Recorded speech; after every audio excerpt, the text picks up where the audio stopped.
Welcome, everybody, to another episode of Grief Let's Talk About It podcast. I am your host, Tony Lynch, and today we got a very exciting guest. Her name is Sherrie Dunlevy, and she is a former TV news anchor. Sherrie served the Wheeling, West Virginia area for nearly 30 years, both on television and radio. Today, she is the best-selling author, inspirational speaker, and the founder of the Graduating Grief Academy, an online support community. Host of the Graduating Grief podcast. Sherrie, how you doing today? Tony, I am doing great. I'm honored to be here. Thank you. It's a pleasure. The pleasure is all mine. Welcome to the show. So we talked a little bit before we got the recording and everything. So I'm really excited for our conversation to go and see where it takes us today. So where are you from originally? I'm from a small town called Martins Ferry, Ohio. I live in the state of West Virginia now, and I live in the northern part of West Virginia, which is a panhandle. So that means that Ohio is 5 minutes away and Pennsylvania is 15 minutes away. So I live very close to Pittsburgh, Pennsylvania. Okay. I've been out that area a few times. I'm originally from Virginia, so I know all about West Virginia, things like that. There's some areas that I won't go to. Yeah, me either.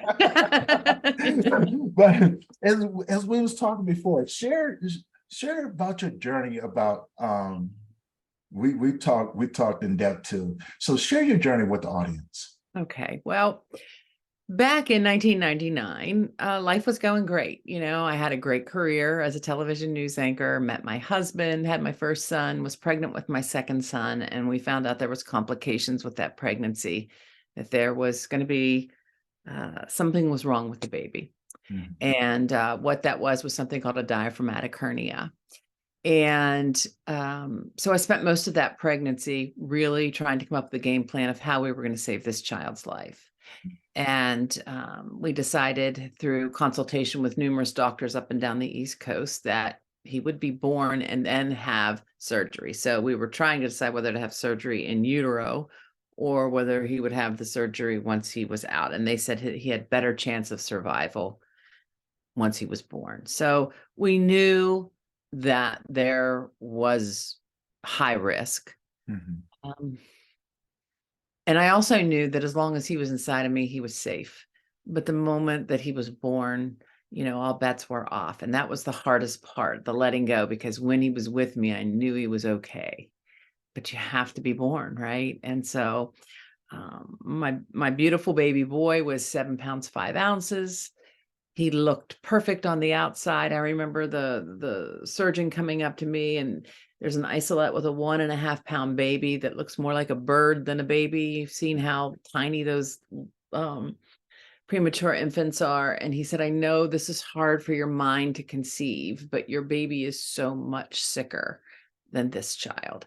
And it was hard because he looked perfect on the outside, but he was very sick on the inside. And so his whole life was a roller coaster ride. I mean, minute by minute. 1 minute we had hope that he was going to be well and he was going to be able to heal and be fine. And the next minute, you know, his all of his sats would tank and he would be dying. And he was brought back from the brink of death so many times. And it was just an emotional roller coaster ride, and it ended in a way that was horrible, where you get the phone call in the middle of the night, you have to rush to the hospital, just all the horrible things.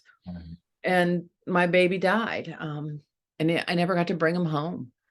And I was living in a public life, you know, I was living in the public spotlight, and that was very, very challenging for me.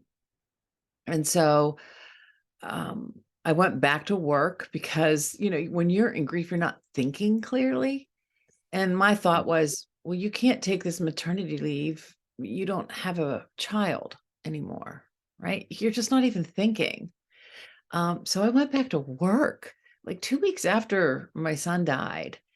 And that didn't work out so well. Yeah, normally it doesn't. But the funny thing is that it was like I was living two lives. I could be Sherrie McCutcheon on TV, and I knew how to be her. Okay. But at home, then I was Sherrie Dunlevy, and I was the grieving mom. And I knew how to be Sherrie McCutcheon on the TV, but I didn't know how to be Sherrie Dunlevy, the grieving mom, and I didn't know how to tend to her. And so you put off, I think what a lot of people do in grief that you're not thinking clearly is, I'm fine, I'm fine, I'm fine. Yes, But you're yes. not, right? You're not. And so I knew that I could not do this career anymore, but it took me a year to realize that I needed to go home. I needed to heal. I needed to be Sherrie Dunlevy. I needed to be mom. I needed to take care of my other child. And so I stepped away from the spotlight. And as I was telling you, one of the things that also happened, so I lose my child, I lose my career, even though I left my career by choice, it still was my dream. This is what I worked for all my life. And to Mhm. step back from that is a grief too. So there's a lot of things in life, Tony, that we grieve. We don't put that label on. And I just want to fast forward to the pandemic. I think that's why the world is in the state that it's in right now, because we have all been grieving, but no one puts that term to it. That's true. We just all this rudeness and anger and upset and um it all has its basis in grief, but that's moving forward. So let's go back. So I lost my son, I lost my job, and what a lot of people don't talk about is the loss of support and friendships or relationships that come when you suffer a loss. Yes. So my husband and I lost three of our best friends. I lost my very best friend. I thought she was going to say, I've got a sitter, I'm on my way, hold on. And instead I heard, I can't do this, I'm sorry. And never heard from her again until 6 years later, when she called and she just wanted to catch up. I was on her mind, but she made no mention of not being there for me, of my son's death, of how I got through, what I was doing, how did I, none of that, none of that. And so when I hung up the phone that day, I had this curiosity of, what was that about? Like, seriously, did she think we could just pick up where we left off? Like, that's not going to happen. You weren't there for me when I needed you most. Mm. And you act like it didn't even happen. And so that curiosity of, what was that about? Why would people desert you? Like your closest, like people have told me family members have disappeared. Yeah, So I knew that I wasn't alone. yeah. And through all the years of talking about this, it doesn't matter if you've been through a divorce or you've lost your job or, been diagnosed with cancer, let alone the death of someone. People just drop out of your life. And so I was trying to answer that question. Why do people do that? And as I was getting these answers, as I was figuring this out and just contemplating all this stuff, I kept looking. I don't know, like looking for a book. Go to Google, go to Amazon, or walk into a physical bookstore and just look for this book to help people learn how to show up for their friends. If this relationship matters to you, you need to be there. You need to show up. You don't know how? Here's how you do it. And I couldn't find anything. And I heard this voice say, well, you can look all you want, Sherrie, but until you write it, it's not going to happen. And that kind of scared me. And we talked before this We did. interview of these voices, right? Yes. I'm like, I don't write books. I wrote news copy, but I don't write books. Like, are you kidding me? But that's the difference between a good idea and a calling, because a calling keeps calling. Hmm. And I never said no. I just didn't know how. But that's the funny thing. When you say yes to whatever's calling, all of a sudden the next step appears. It's the craziest thing. It's the Yeah. craziest thing. So that's what I did. I wrote this book, but I wrote this book not as me being the expert, because that's what I was saying. God, I'm just a woman who lost her child and lost her friend and lost her job. Uh, I don't know all the answers. But what the funny thing is that it was about me being a reporter, and I could go seek those answers from other people that have gone through the same things that I have. And Right. I could find out what their friends and family did to help them make it through the other side, of how important that support is. And so that's what I did. I just sat down and I talked with people and had conversations and wanted to collect this information so that I could share it. And I put it into the book called How Can I Help? Your go-to guide for helping loved ones through life's difficulties. And that's the whole purpose of it. We all have gifts, talents, and abilities that can help other people make it through very tough times when they need your help the most. This is not the time to desert them, no matter how scared you are, no matter how ill-equipped you think you are, no matter how much you think you might mess it up. There are things that we all can do that can show people we care about them, we Mm. support them. It's not our job to fix them. It's our job to love them. It's our job to support them. And it's our job to offer comfort. And all of us have that within us. And if you don't know how to do it, this book shows you how to do it. So, in the process of writing this book, Tony, um, my son grew up and was graduating from high school. And all of a sudden, I felt grief in a whole other way. I was losing my son, my other son, to the world, right? Like he was leaving Yes. my nest, my protection. As I was saying, I felt as long as my son was safe inside my body, then it was good. Now, my son, the other son, was safe inside my home, and now he's going out into the world. And I realized I was grieving again, and I knew that I needed to heal this grief. And that's when I hired a grief coach. And she took me from existing and surviving the death of my son to being able to live and thrive through the whole process of the death of my son and then my son leaving home. So I was able to heal my grief, truly heal this grief and step into my life with purpose and passion and joy. And I say it's like living life in sepia tones where the world, it looks the same, but it just doesn't, it looks a little, it just doesn't look as clear, as bright, as vivid. And when I went through, did the work with this coach, all of a sudden it was in living color again. And I was getting excited about my life again. And I hadn't been excited about my life in 13 years. And I thought, I don't want it to take someone 13 years if they're ready to do this in 3 months. I don't want it to take anyone 1 minute longer than it has to. I need to let people know that this is possible.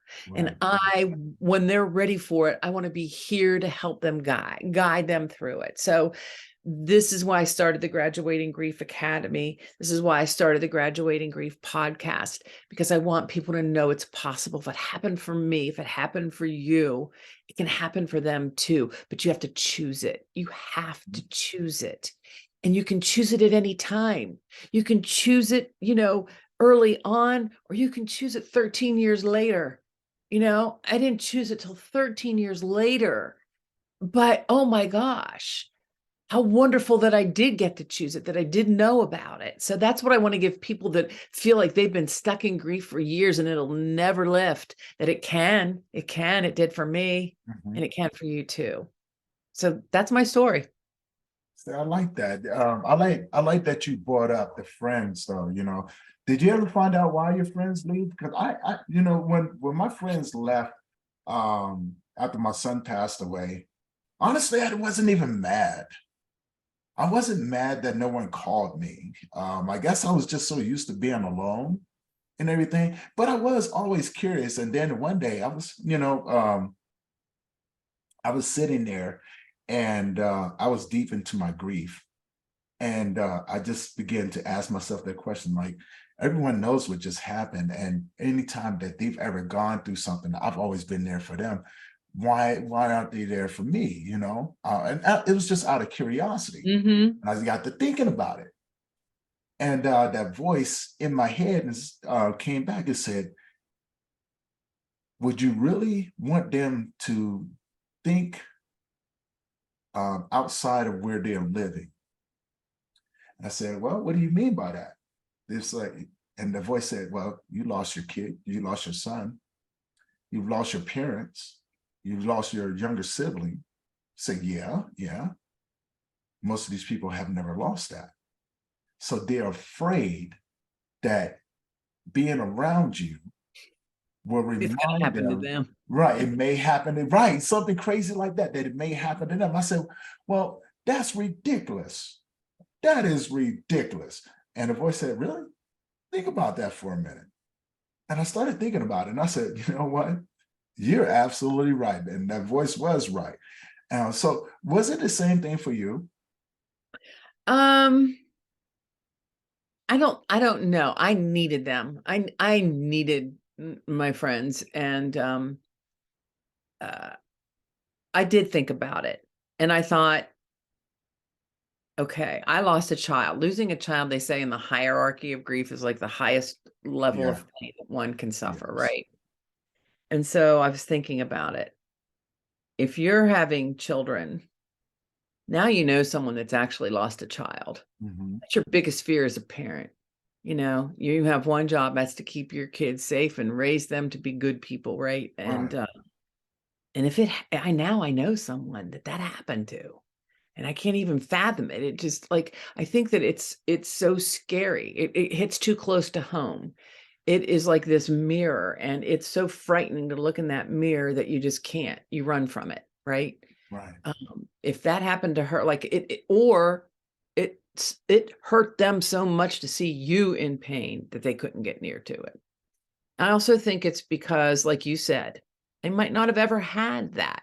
They've never, you know, had that level of pain in their life yet, or that level of loss. Mm-hmm. So a lot of times people don't get this until it happens to them, and then they go, "Oh my gosh, now I Yeah. get it," Yeah. right? Yeah. I think that it also happens too to people. It's uncomfortable. It's uncomfortable to see someone that you love and care about in distress, grieving, hurting to a degree that you've never seen before. It can Mm. be scary, and you don't want to make it worse. You don't want to mess it up. You don't want to make them cry. And I always tell, like, I don't want to do the wrong thing. I don't want to say the wrong thing. So I'm just going to be safe. I'm just going to Mm-hmm. let their family be with them. Um, and and I think that is that's very hurtful, and it is because we are not comfortable with the uncomfortable. And I think you and I have learned how to be comfortable with other people's discomfort, Right. right? Right. We can let people cry. We can sit with people as they sob and they cry. And but other people can't go near that, right? Mm. So I think Okay. that we don't practice it enough. So when we're not good at something, we don't do it because what if I make a fool of myself? What if I say something that's going to make it worse? That's going to make them, resent me, Mm. like those Yeah. stupid things that people say. And you ask any grieving person about the stupid things that other people say to them, and they can come up with a laundry list of what those are. Right. Right. That's the truth. So then, but so many people say those things because they don't know what to say. Yes. Right. And Yes. so that's what this book is about. Like, don't say those things. Here's what you can say instead. Don't Okay. do those things. Here's what you can do instead. Because it's my feeling, and it's only personal, that it is better to step out awkwardly Mm. than it is to step away and not come in at all. Right. And I have a great example of this. When when my son died, I did not have a viewing, but I did have a funeral. And so there was a young reporter, and I mean, maybe 22, 23 years old. So probably never had, and probably still had his grandparents, never even lost a grandparent yet, right? Mm-hmm. But somewhere in his head, he knew potted plant or a flower, that's what you do for a funeral, right? But Mm-hmm. I didn't have a viewing. So we're leaving the church. I'm getting in the car to go to the cemetery, and this young man comes up and he just hands me a potted plant. And and I'm supposed to take it to the cemetery with me, right? Mm-hmm. But Was that technically the right thing to do? Was it awkward? No, yes, it was all those. It wasn't really the right thing. Did you send flowers to the funeral home or you send them to someone's house? But the thought that this young man wanted to bring comfort to me and didn't Yes. know how to do it, but still stepped through that discomfort and his, he didn't know what he was doing. He just thought this might be something that was good. And I just see that as the greatest gift of love ever, all these years later. Yeah. By all of the man-made, rules, was it the right thing? No, but it was one of the most meaningful things that I still talk about to this day. So Wow. that's what I'm saying. It could have been easy for him to say, I don't know what to do. I've never had anything. I'm just not even going to do anything, right? Yeah. Stepped out in love. That's what I tell people. You can retreat in fear or you can step out in love. And if you step out in love, I think you can't mess that up. That's just my thought. I like that. I like that. I had a different like I started thinking about because of the masculine mentality, right? Mhm. And then there was something because like I said, I believe in God. And so people used to say some crazy things to me. Yeah. At first I used to take it personally. Then after, like you said, I started thinking about it. I was like, no, they're just trying to relate to me in the best way that they know how.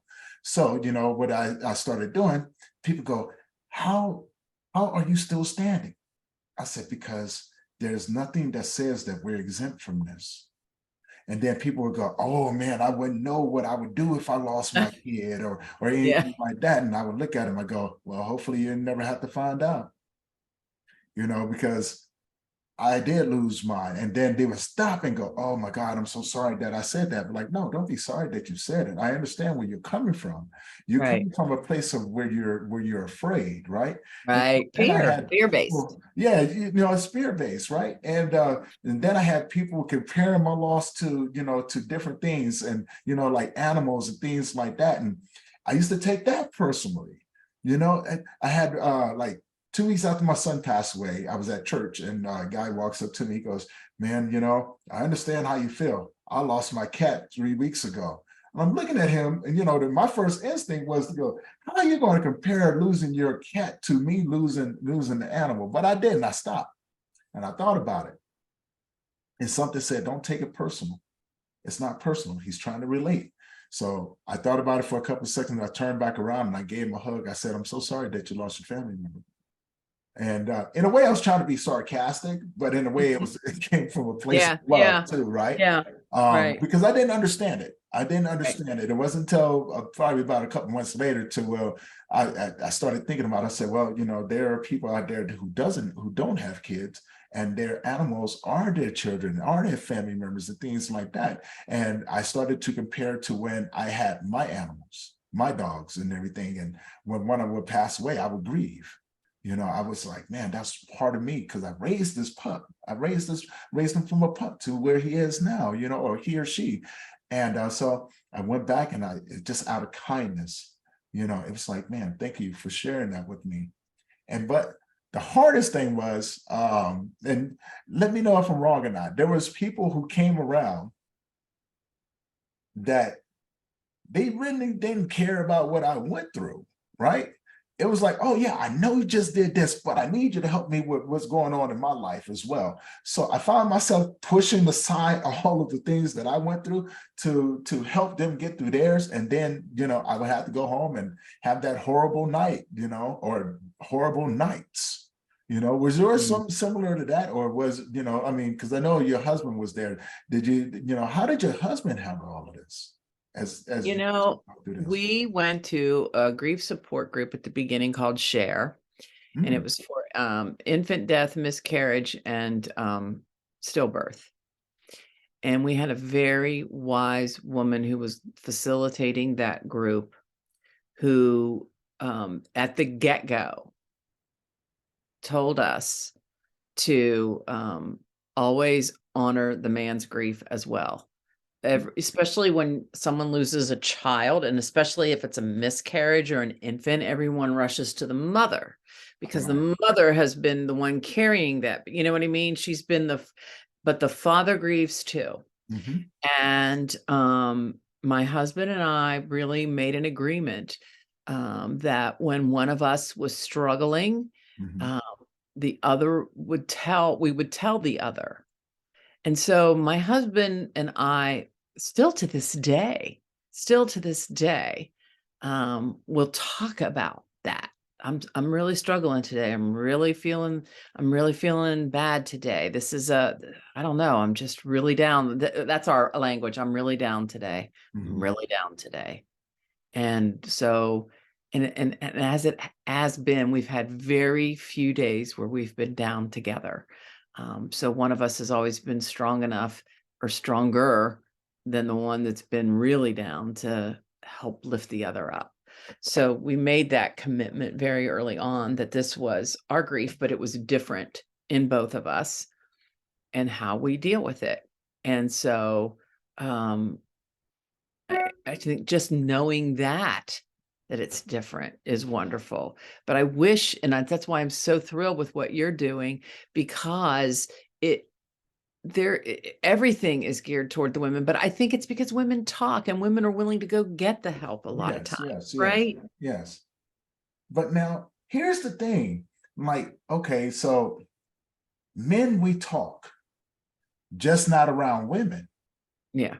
Because you have to remember when you have a male or you have a handful of males in a room full of females, Mhm. instinctively we don't want to show weakness because we're still trying to show that we're alpha males, right? We still, no matter if you're single or if you're with someone, we still want to show that um we still are a good option for you to choose, right? And so it becomes a competition. Oh, who can stay quiet the longest? You know what I'm saying? Who can keep that mean mug face the longest, right? And then we become the supporters of the women. Now, Hmm. if you eliminate, well, think about it, right? Men, Mhm. that's what we do. We want to fix things. We constantly want to fix things. So when we're around women who have experienced this loss, our first instinct is to suppress what we're going through and go to the women and go, it's going to be okay. So we push all that aside. It's going to be okay. You know what I'm saying? Is there something that I can get you? What can I do for you? Is there, all of these different things because that's instinctively. Now, Mhm. if you eliminate the women from out of the circle, now You here's the get fun real. part. Yeah, it You get gets real. real, right? Because Mhm. now you're in a room full of men who have similar situations. They've been through similar things. Now, the problem is that which one of us is going to talk first, right? Because we're looking at the man going, I'm not a punk. I'm not weak, right? But you'd be surprised. It be that man that you don't think, that be the big burly man that rides the Harley, got the beard, Mhm. and Yep. and he's sitting over here and he's going like this, you know, this is what happened to me. And he starts to spill out, right? So now the other men are looking at them and they're trying to figure out, like, is this real? Is this real? Right? And then they get comfortable. Next thing you know, you got a room full of men just over there, blah, blah, blah, talking, talking, talking, talking. And it's a beautiful thing, right? Because they know that no matter what, you don't have nothing on me and I have nothing on you. So now we're free and Yeah. open with each other, and that right there is what caused that brotherhood with those men, and they become friends inside and outside of the group. Yeah. They may have That's the common key. interests. Yeah, having common interests, right? Women like book clubs, and they might like to watch some Hallmark movies. I don't. You can correct me if I'm wrong, but the Hallmark movies with the emotions and things like that, it's a bonding moment, or cooking, right? Things like that. Now here's the fun part: men love to cook too. They Mhm. get together when the wives are gone. Hey man, you want to come over and make some brownies with me? You want to come over? I'm about to barbecue. Yeah, what I need to bring. Oh man, if you could bring this, man, and this, and they get over there by the grill. So how you doing today, man? And it's genuine. I mean, when is the last time that someone looked at you and said, genuinely, how are you doing? And it was so heartfelt that you had no choice but to have a tear in your eye because you knew where it was coming from. Yeah. That's a good feeling.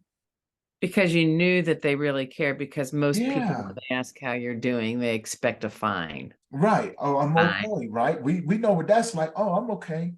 I'm Yeah. good. You know, the biggest thing that a man would tell you when he's hurting, when he doesn't know how to express himself, I'm okay.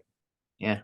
I'm okay. That's that. I'm okay. That means that I'm not okay. Now I told a guy that one time in a group, and I was talking to him. He just sat there the whole time, quiet.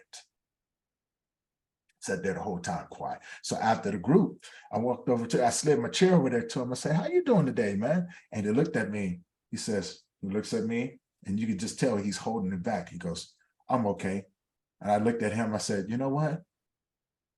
I'm okay too." And he looked at me, and I looked at him and said, "We're not okay. We are not okay." I said, "Whether you want to admit it or not, I'll be the first one to tell you, I am not okay, man." And that guy turned around and he just opened up his arms. He was like, and just gave me this big old hug, and we sat there for a few seconds, which seemed like forever, right? And when he let go, I realized that he had cried on my shoulder. Oh, He had cried on my shoulder. And I looked at him when he was walking away. I said, "Come here." And he turns around. I said, "No, no, no, don't wipe your eyes no more. Come here." He walks over and I grab him and I give him the biggest hug that I can give him. And I did the same thing. I left tears on his shirt. He looked down. He goes, "I'll be back. I'll be back next week, during the group." I said, "Okay." I said, "Man, do you need a number or something that, you can call me anytime?" He goes, "For real?" I said, "Yeah." I gave him my number. Still calls me to this day. He aw. still goes, you can hear him, I'm about to get on the bike and go out for a ride. You know what I'm saying? "You want me to come by and get you?" I was like, "No, I'm not getting on the bike with you.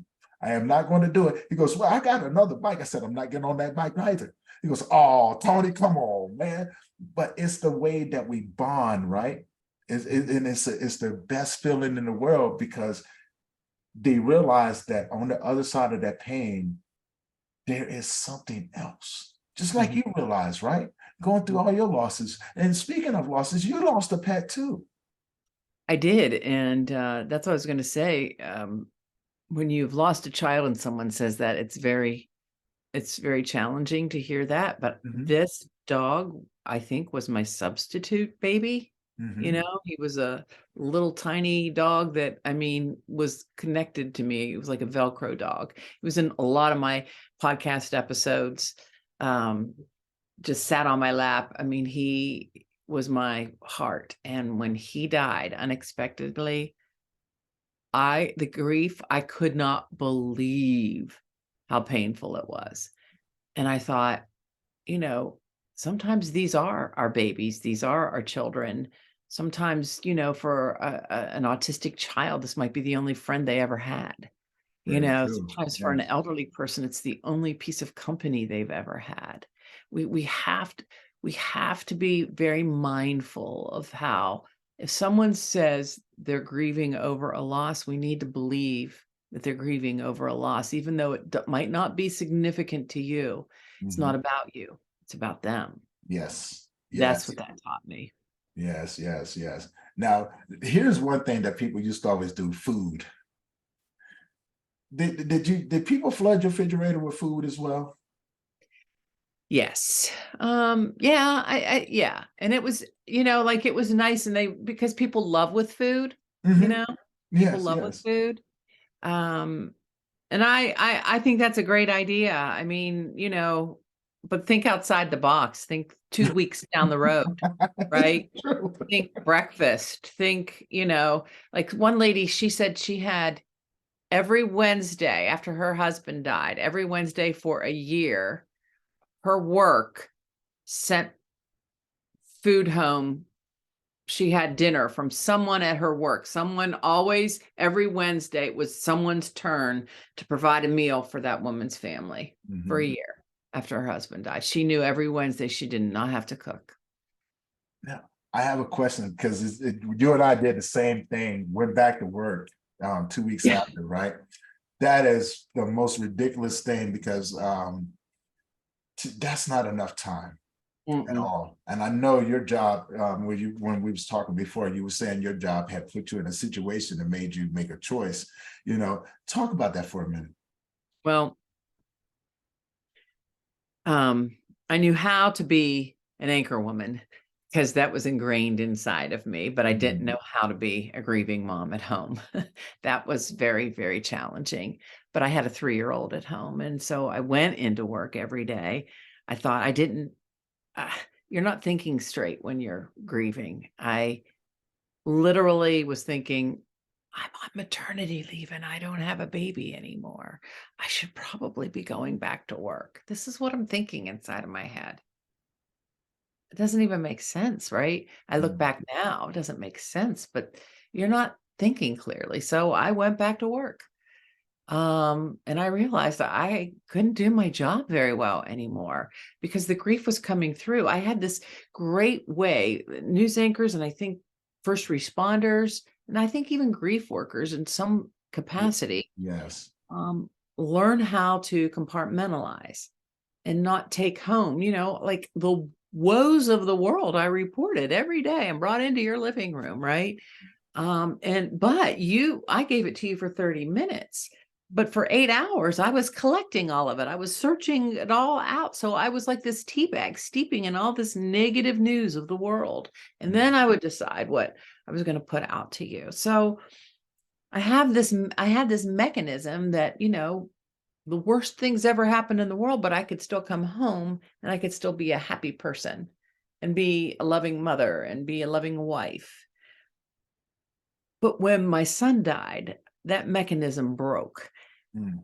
And I had all the woes of the world. And then I went home and I had the grief of my son, right? Of losing my son. And it was just so overwhelming. It was like I was swimming in this sea of I didn't know what it was and it wasn't working anymore. I could not do that anymore. So I knew I needed to heal. I needed to leave and go back home and take care of my 3-year-old and take care of my family and try to take care of me. That I like that. Now, your book, How Can I Help? Where can people find your book? My book is available on Amazon. You can get it on Barnes and Noble. You can get it at my website, graduatinggrief.com or sherriedunlevy.com. Uh, it truly is. I think it's one of the most helpful books out there. If you feel ill-equipped of not knowing what to do, what to say, of how you're going to say it or do the wrong thing, this is going to help you do that. It's going to, it's not my expertise. It's the expertise of people who have walked through some of the most difficult chapters in life. And they've told me what their friends and family did that helped them feel loved and comfort and support more than anything else. And so these are the things that truly matter and make a difference. And that, you don't have to do all of them. Just pick one that you think, oh, I could do this. Yes, I could do this, and go do it. And you won't have any regrets.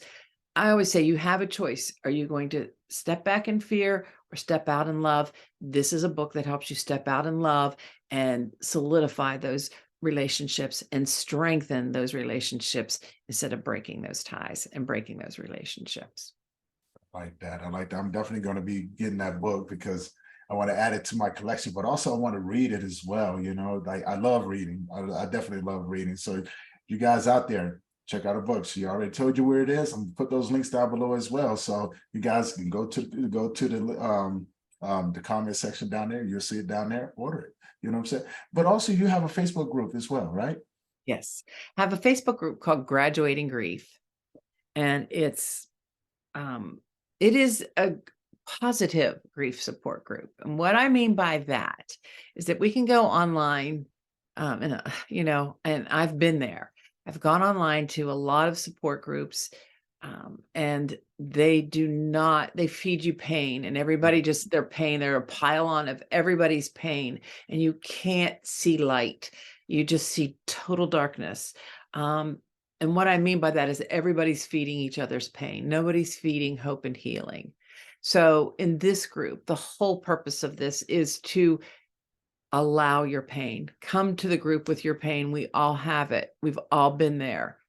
We all have those moments where waves of grief overcome us, but we also will feed you hope and healing and tools of support and encouragement to let you know that there is always hope and their healing is available if you just go on this journey.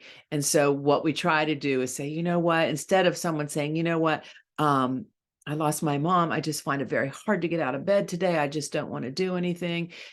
Other groups would be like, yeah, and I lost my mom and I couldn't get out of bed for 5 weeks. And then I lost my job. And then, and it's just like you go down this rabbit hole and you think, Right. I'll never heal. Right. In my group, you go, I'm having a really bad day. I can't get out of bed. It's the 1-year anniversary of losing my mom. I don't know what to do. And then someone will say, you know what, this is what I did when that happened to me. And I tried this, and maybe this will help you, or, oh gosh, I remember that day. You know what? Take this day for yourself. Tomorrow's going to be a better day. It's okay.